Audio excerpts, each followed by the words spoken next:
ไก่ ก็ใกล้เป็นแล้ว บ่ 1 ฮอด 10 เลย 1 10ก็ได้แล้ว นับด้วย1 ฮอด 10 จ้าจ้ะ1 10เลย 1 1 เออ 2 เออ 3 อืม 1 ยังมัน ยังมัน เป็นแม่จะก็อุ้มผู้เดียวแล้ว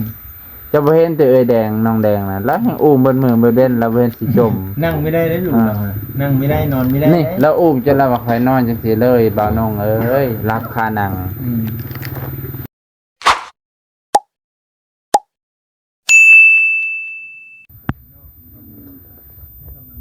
กับทักทายสบายดีพ่อแม่ป้าลุงเบิดสุขุสุคนอรุณสวัสดิ์ในซ้ำเสาเนาะ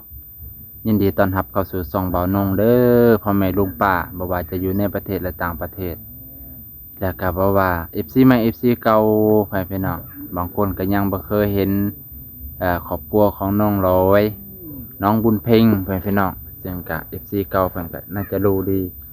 มื้อนี้เลยมาเบิ่งเพิ่นว่าเพิ่นไปโรงเรียนบ่เพราะว่านี่มาหาเพิ่นมื้อนี้ก็เลยมาใหม่พี่น้องว่าเพิ่นไปโรงเรียนบ่แต่ว่าเห็นเพิ่นแต่งสุดแต่งอันนี้คักแน่เลยพี่น้องป๊าดใส่สุดนักเรียนคักแน่ต้องไปถามแหละโรงเรียนแถวเขตนอกพี่น้องก็คือว่าก็คือฮู้กันแหละแถวเขตนอกมันก็บ่อยากเคียงขัดปานใดลูกหลานก็ไปแน่บ่ไปแน่แต่ว่าอยู่ประเทศไทยนี่ถ้าลูกบ่ไปโรงเรียนนี่เพิ่นว่าถูกปรับไหมเลยพี่น้องถูกปรับเงินถูกลงโทษนะมีบทลงโทษถ้าพ่อแม่ไม่ให้ลูกไปโรงเรียนนะปล่อยปละละเลยมันก็เลยดีแบบนั้นแต่อยู่พี่บ่ค่อยปานใดพี่น้องลูกสิไปหรือบ่ไปก็แล้วแต่ว่าสุดท้ายก็โจนเฮ็ดให้ลูกบ่มีความรู้บ่มีความกล้าเนาะว่าต้องเห็นเพิ่นแต่งโตวมานี่คือเป็นนักเรียนคักแต่ต่างแต่บ่มีศีลไว้พี่น้องเพิ่นใส่กระโปรงพี่น้องใส่กระโปรงไทยเลยเป็นนักเรียนไทยบ่จักมันนี่โอ้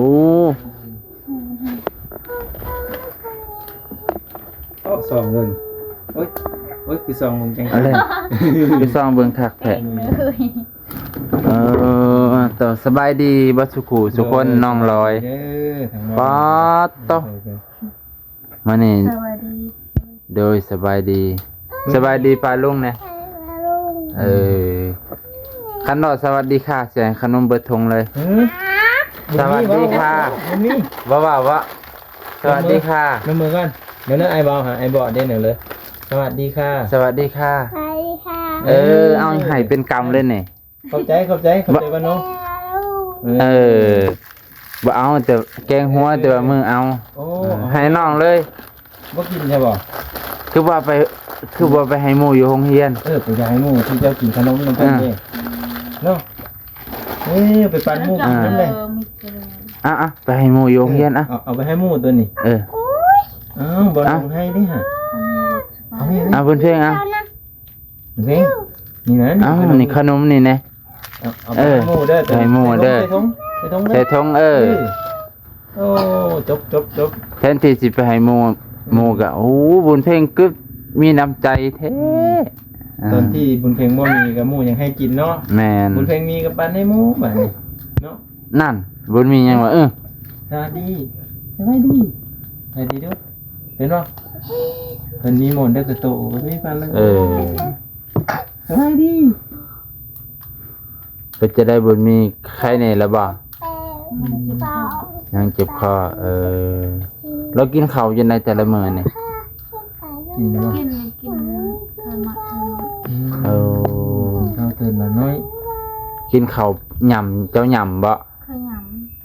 หยเจ้าลงต้มให้เพิ่นเนาะบางทีเรากินหลายก่อนไม่จัง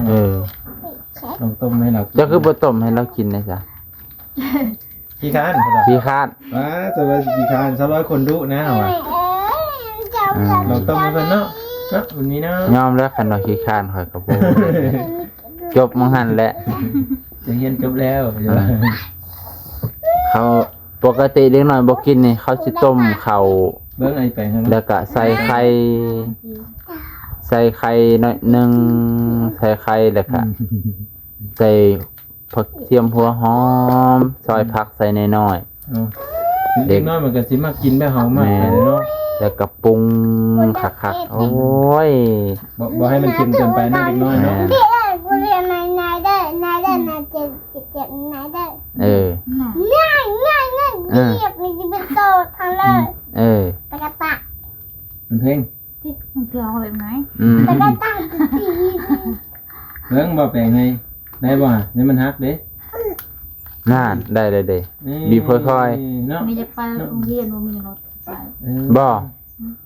บ่มีรถไปอืม ไปแล้วมึง ไปน้ำหมู ใช้หมูได้สั่ง หมูมา ทางนั้นเด้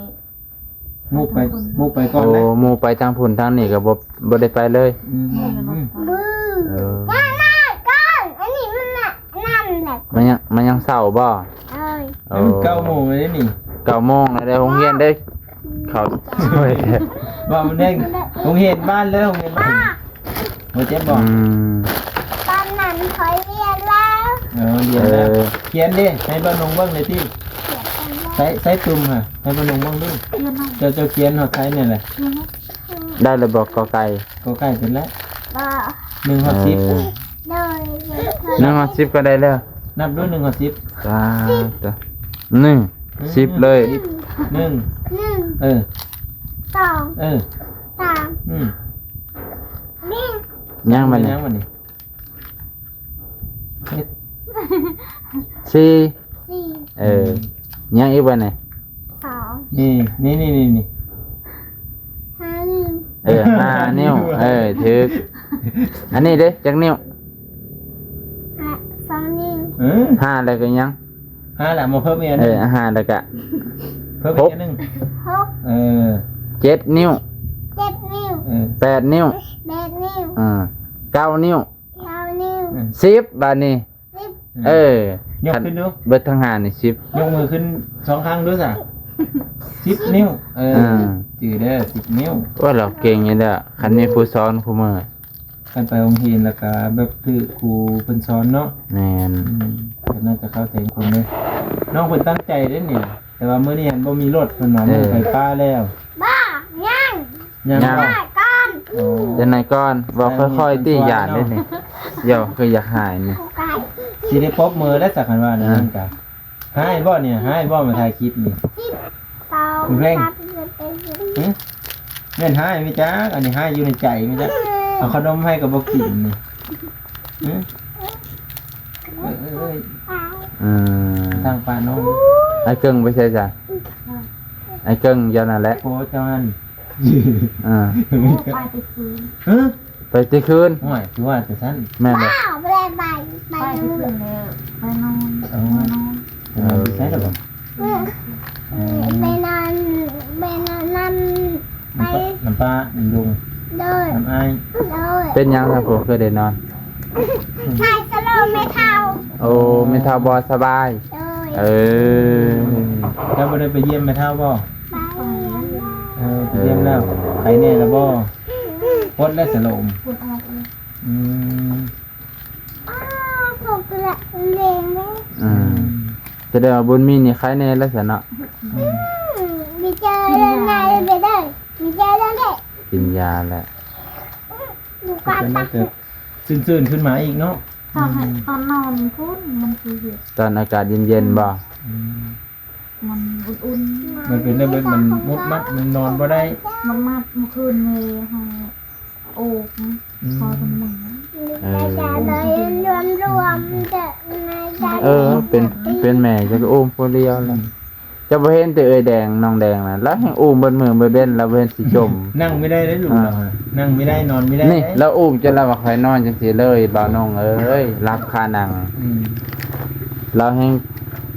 โมง อ่านั่นแหละอยากมีลูกแต่ก็อดเอา ผมวันนี้เดี๋ยวเอาหลีก อ่า วาง อืม นั่นอยากมีความสุข เพราะนั้นคันไม่เห็นนั้นนี่ก็จะว่าเอาอีกอย่างเนาะ เออ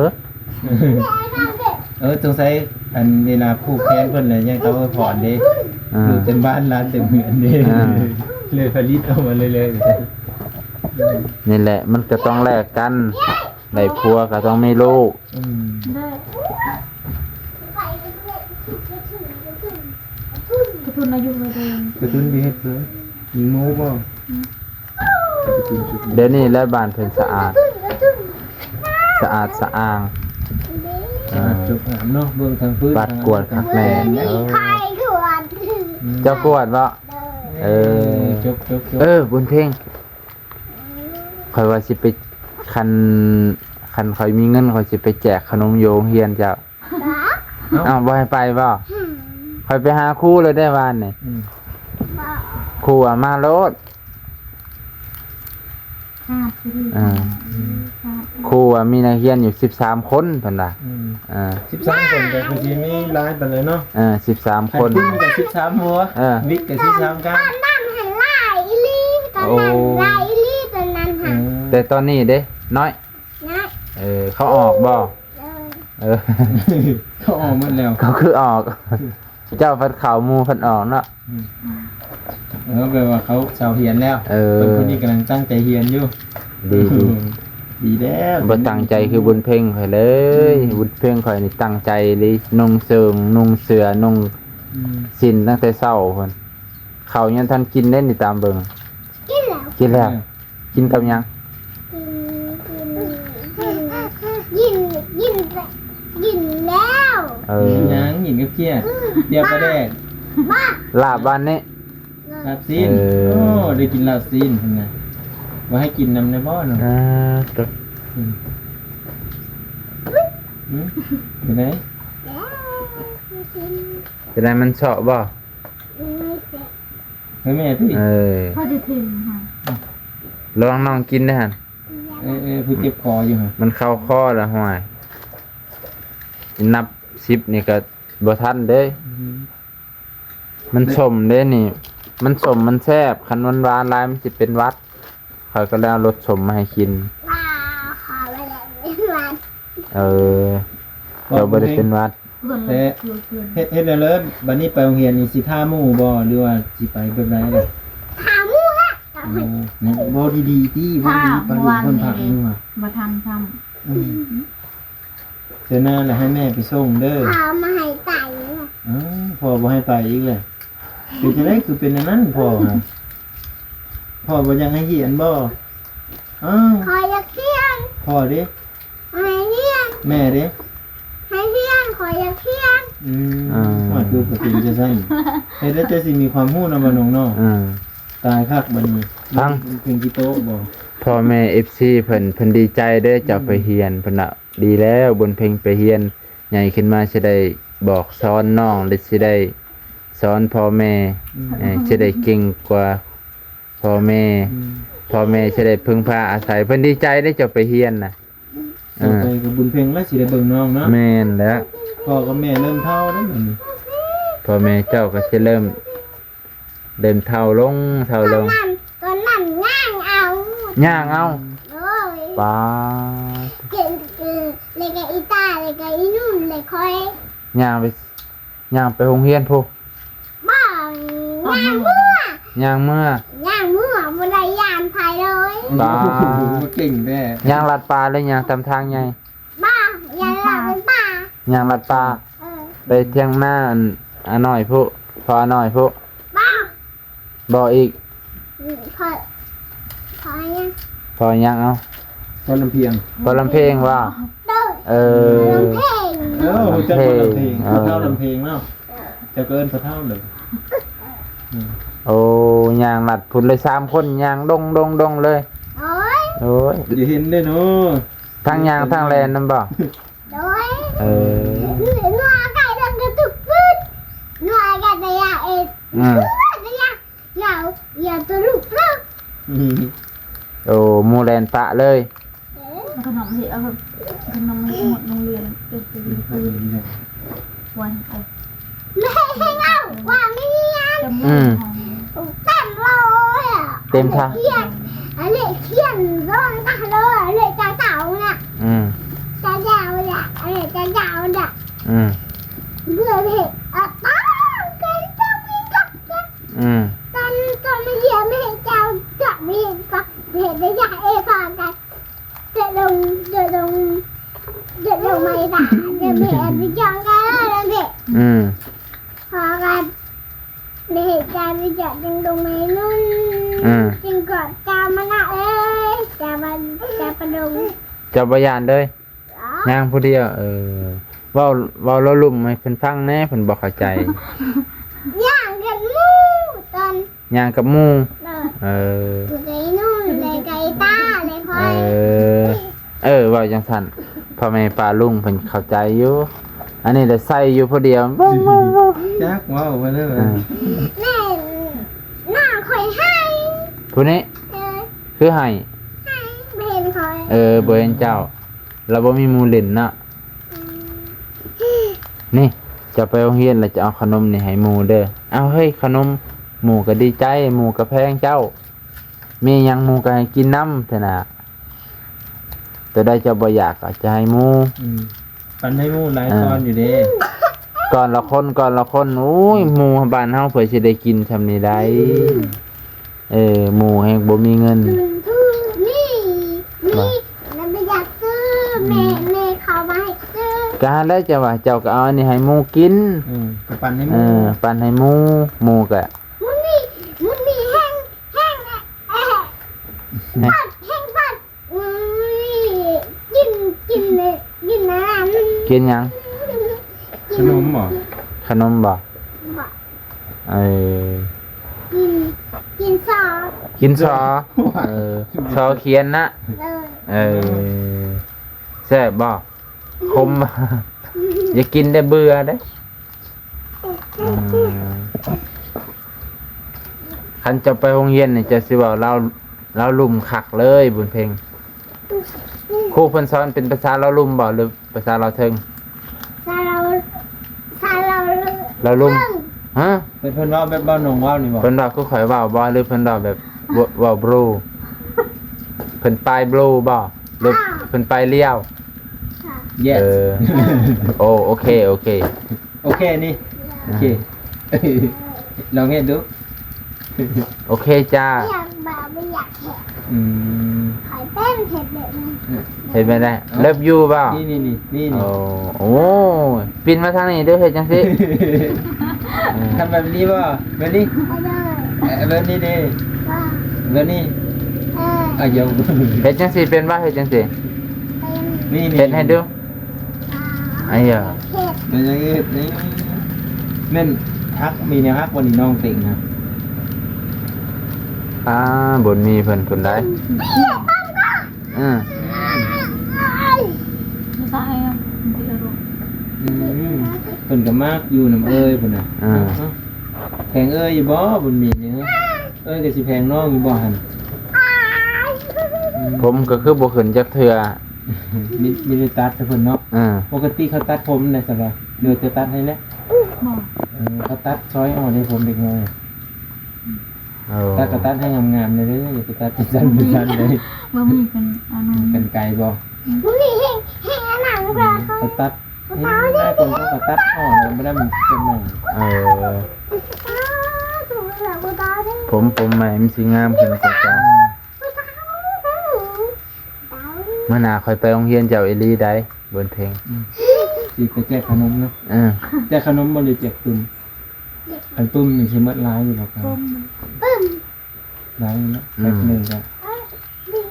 ดิกูถามด้วยค่ะ เบิ่งตามความจริงเนาะ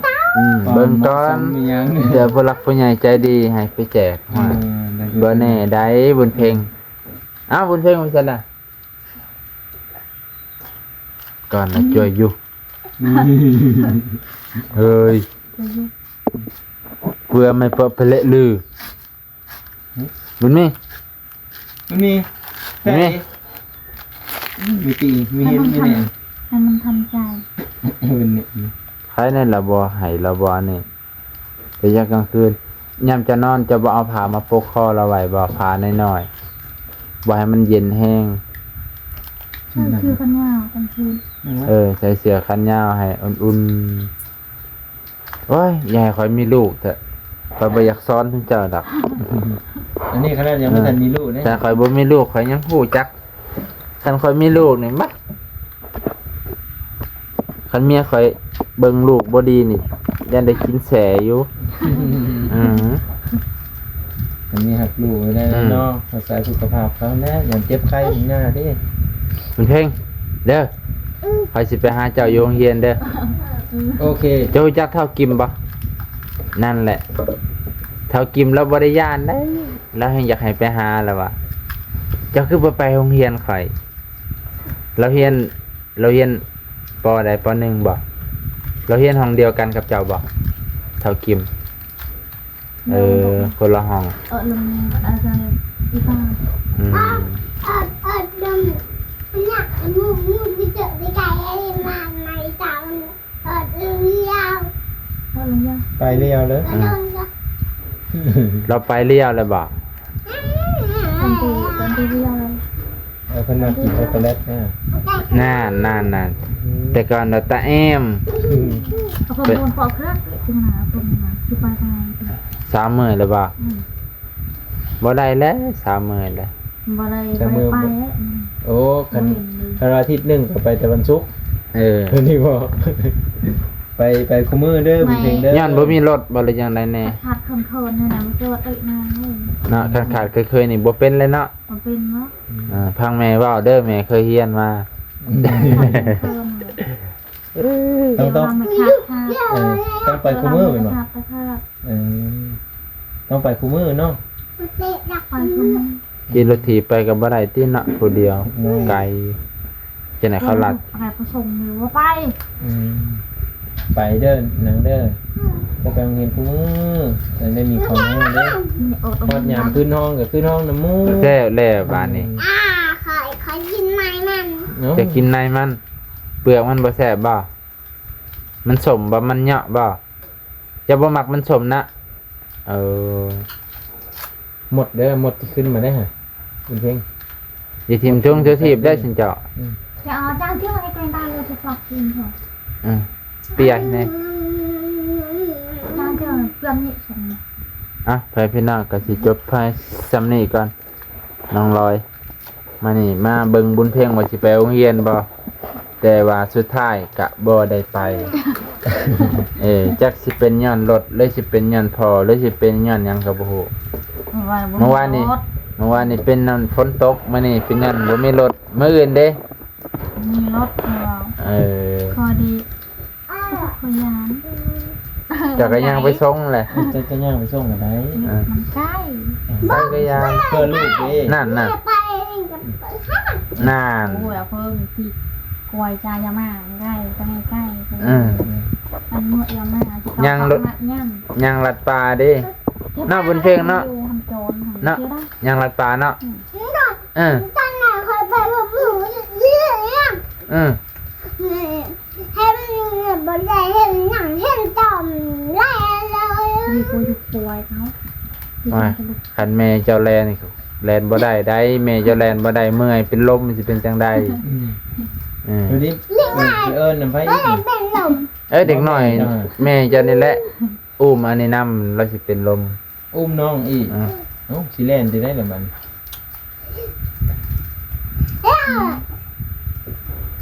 แล้วสามีแล้ว อีตาเนี่ย มื้อหน้าก่อนมื้ออื่นข่อยสิมาใหม่ข่อยสิมาเบิ่งบุญเพ่งไปโรงเรียนบ่โอเคไปพี่น้องลูกป้าเบิดสุขทุกคนมื้อนี้ก็อยู่ครบหน้าครบตาอยู่ดีไม่แห้งขอบมกขอบใจขอบพระคุณแม่พี่น้องที่รับชมมาถามข่าวของน้องร้อยบุญเพ่งนี่แหละบุญมีบายบายในบุญเพ่ง ไม่ไหวหรอก บายบายแน่ บาย สิคุยเด้อเพิ่นเอาบายบายน้องร้อยขอบพระคุณหลายๆ